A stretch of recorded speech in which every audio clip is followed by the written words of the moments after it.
February 1945, Iwo Jima, a Japanese bunker complex built into volcanic rock.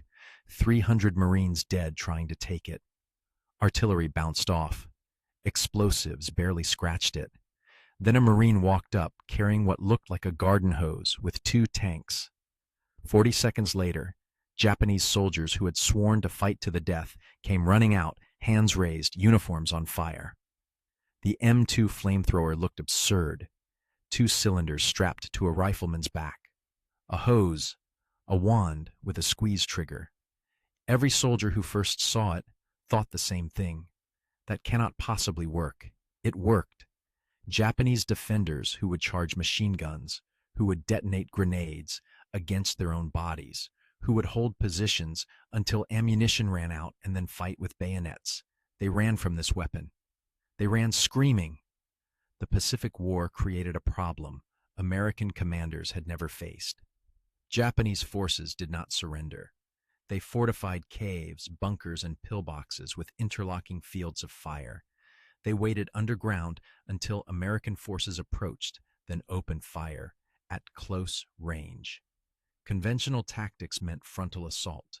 Frontal assault against prepared Japanese positions meant casualty rates exceeding 70%.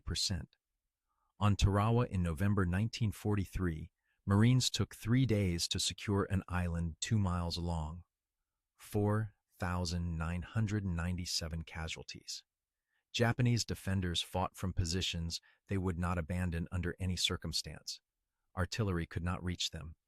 Japanese bunkers on Peleliu had 12 feet of coral and logs overhead. 105mm shells detonated on the surface without penetrating. Satchel charges required soldiers to reach the firing port, exposing themselves to point-blank fire. The casualty rate for demolition teams exceeded 80%. American commanders needed a weapon that could reach into these positions without requiring soldiers to approach within grenade range. The M2 flamethrower was developed at the Chemical Warfare Service Facility in Edgewood, Maryland, beginning in 1941. The system weighed 68 pounds fully loaded, 2 cylinders mounted on a backpack frame, each holding 2 gallons of fuel mixture. Total fuel capacity, 4 gallons. The fuel was not gasoline. It was a thickened mixture of gasoline, diesel, and a secret additive that turned liquid into gel. This gel stuck to surfaces. It stuck to concrete. It stuck to wood. It stuck to human skin. The projection system used compressed nitrogen.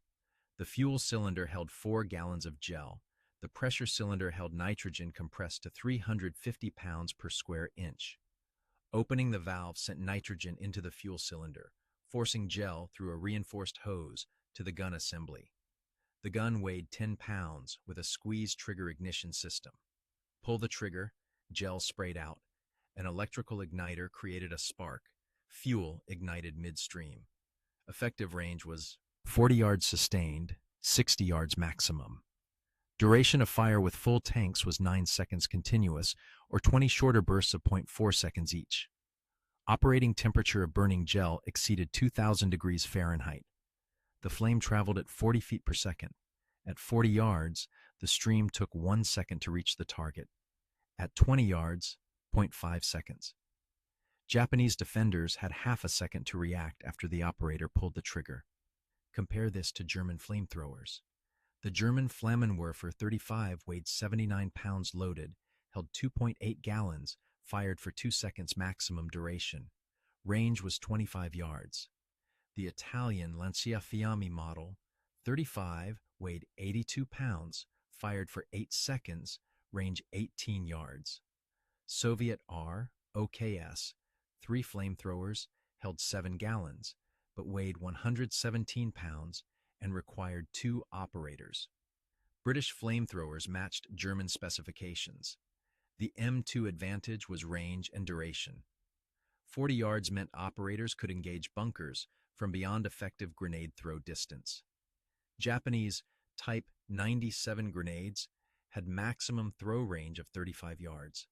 American operators could stand outside grenade range and send flame directly into firing ports.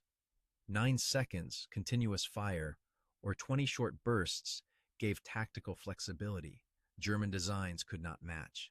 The fuel mixture was the innovation. Standard gasoline burned fast and dispersed. The Chemical Warfare Service developed napalm, a mixture of naphthenic and palmitic acids combined with gasoline to create gel. This gel maintained cohesion in flight. It stuck to targets. It burned longer. A stream of napalm gel traveled 40 yards and splashed into bunker openings, coating everything inside. Burn time for gel on surfaces exceeded 30 seconds. Temperatures reached 2,200 degrees Fahrenheit. Inside a closed bunker, the effect was not just fire.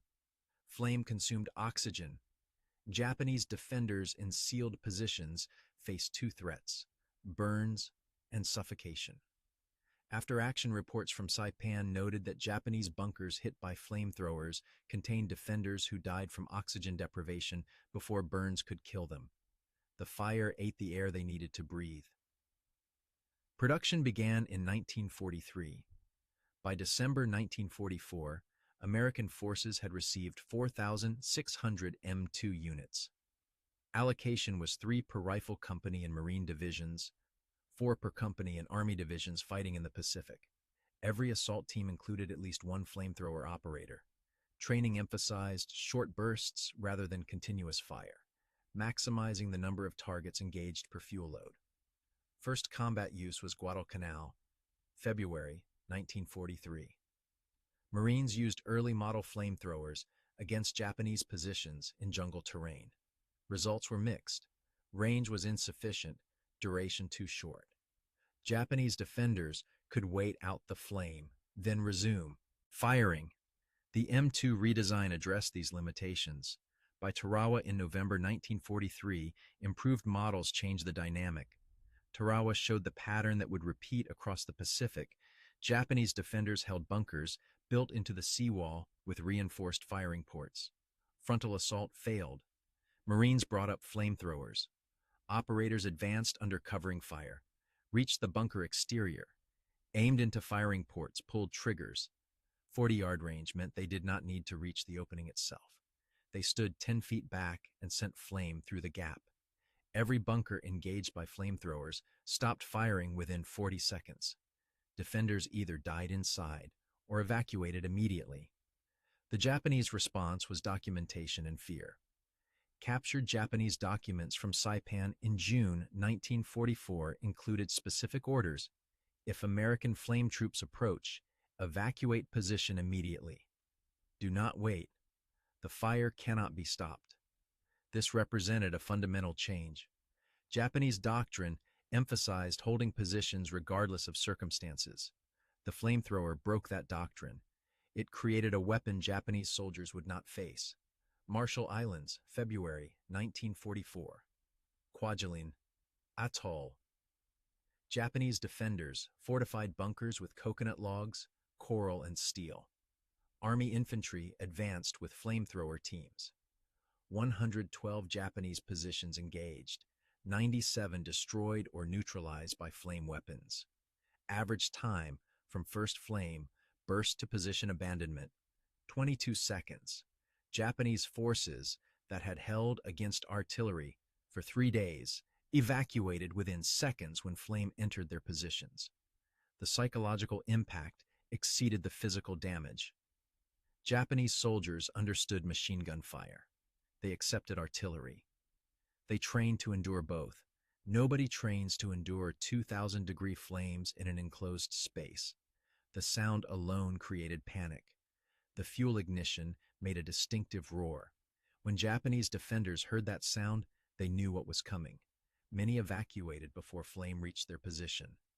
The weapon achieved suppression through fear as much as through actual fire. If you are enjoying this examination of American innovation, consider subscribing. It supports the channel and ensures you catch the next deep dive. Peleliu, September 1944. The Japanese transformed coral ridges into fortress positions, caves with multiple chambers, interconnected tunnels, positions with overhead cover exceeding 15 feet. Artillery was ineffective. Infantry attacks stalled with 70% casualties. Marines brought flamethrower teams forward. The tactic was simple. Seal alternate exits. Send flame into the main opening. Wait. The caves magnified the effect. Enclosed spaces with limited ventilation meant flame consumed available oxygen rapidly. Japanese defenders deep inside positions, protected from direct flame, still died from suffocation. After-action analysis showed that bunkers with multiple chambers required an average of 4 flame bursts to achieve full suppression. Operators would fire, wait for smoke to clear, fire again. The cumulative effect was atmosphere destruction. Nothing inside survived. Iwo Jima, in February 1945, demonstrated peak effectiveness. Japanese forces built 21 miles of underground tunnels, 1,100 bunkers and pillboxes. Every position was fortified beyond conventional weapon capability. Marines deployed with 213 flamethrowers, the highest concentration in any Pacific battle. Operators worked in teams, coordinating with rifle squads and demolition personnel. The tactic evolved into a systematic approach. Rifle squad suppresses bunker with small arms fire. Flamethrower operator advances to within 30 yards. Operator fires 4-second burst into main opening. Demolition team moves forward during flame burst. Places satchel charge. Detonate charge. Seal opening with flame. Repeat on next position. This method cleared an average of 15 positions per hour, triple the rate achieved without flamethrowers. Japanese after-action documents recovered from Okinawa included desperate requests for countermeasures. None existed. The only effective defense was evacuation. Japanese commanders tried positioning snipers to target flame operators before they reached firing range. American doctrine responded by assigning 2 riflemen per operator specifically to suppress sniper fire. The protection worked. Operator casualty rates dropped from 40% at Tarawa to 18% at Okinawa. German forces faced flamethrowers in Europe, but responded differently. German soldiers would attempt to shoot fuel tanks, assuming they would explode. They did not. The tanks held gel and compressed nitrogen, not volatile gasoline. Bullet holes simply vented pressure slowly. German defenders also attempted to wait out the flame, then resume firing. 9-second duration meant this tactic sometimes worked in European theater. In the Pacific, where bunkers were smaller and ventilation worse, waiting was not possible. British forces tested American M2 flamethrowers in Burma in 1944. Evaluation reports praised the range and duration, but noted that Japanese bunkers in Burma often had better ventilation than Pacific Island positions. Effectiveness decreased in open bunkers with multiple large openings. The weapon performed best against sealed, poorly ventilated positions. This made it ideal for Pacific operations where Japanese doctrine emphasized concealed, protected positions. Production totaled 14,700 M2 units by war end in August 1945. 12,300 went to Pacific Theater forces. Monthly production peaked at 900 units in March 1945 during preparations for the planned invasion of Japan.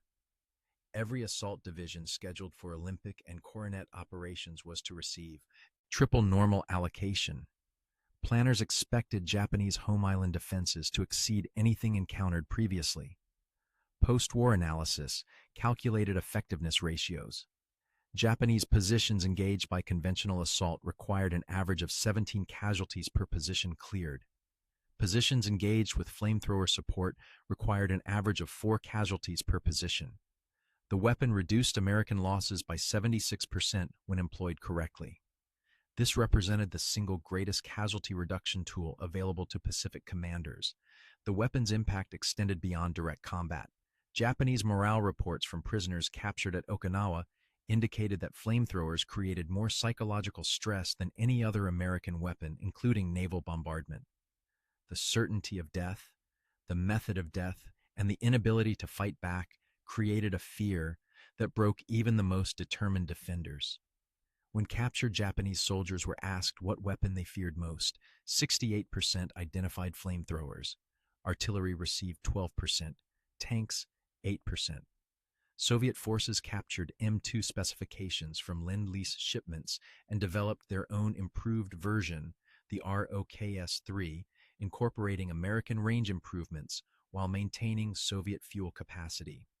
Chinese nationalist forces received 700 M2 units in 1945 and employed them effectively against Japanese positions in the final months of the war.